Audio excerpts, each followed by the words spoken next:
Assalamualaikum warahmatullahi wabarakatuh. Perkenalkan, nama saya Anissa Nabila. Kalian bisa manggil saya Nisa.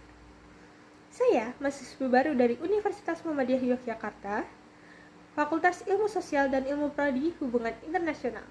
Kali ini saya ingin mereview satu buku berjudul Animal Farm.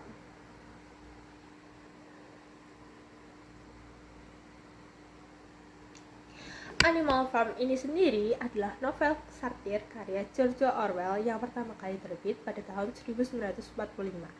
Meskipun tokoh-tokohnya berupa hewan, cerita ini sejatinya adalah alegori tentang politik, kekuasaan, dan revolusi. Orwell menggunakan kisah sebuah peternakan untuk menggambarkan bagaimana idealis yang mulainya bertujuan mulia bisa berubah menjadi tirani baru. Kisah dimulai ketika hewan-hewan di peternakan memberontak melawan pemiliknya, Tuan Jones, dengan harapan bisa membangun masyarakat yang adil, di mana semua hewan setara.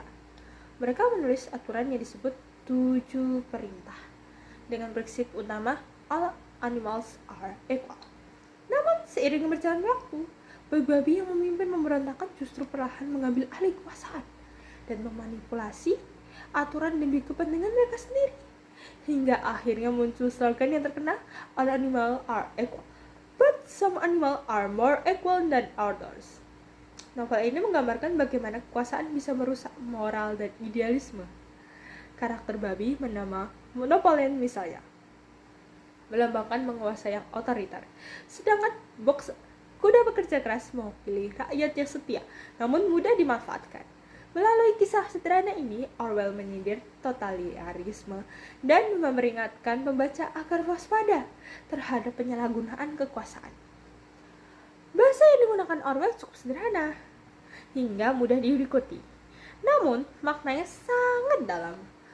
Meski ditulis lebih dari 70 tahun yang lalu, pesan novel ini masih relevan hingga sekarang, baik dalam konteks politik maupun sosial dan kehidupan sehari-hari. Secara keseluruhan, Animal Farm adalah bacaan singkat, tapi penuh makna. Orwell berhasil membungkus kritik sosial dan politik dalam bentuk cerita fabel yang tajam sekaligus menyentuh. Buku ini cocok dibaca siapa saja yang ingin memahami bagaimana kekuasaan bisa bekerja dan bagaimana rakyat bisa tertipu oleh propaganda, dan bagaimana cita-cita yang mulia bisa hancur jika tidak dijaga dengan kritis. Maka dari itu guys, kalian harus berani mencari kebenaran, jangan mudah terpercaya dengan hoax, dan kalian harus hati-hati dengan para pemimpin.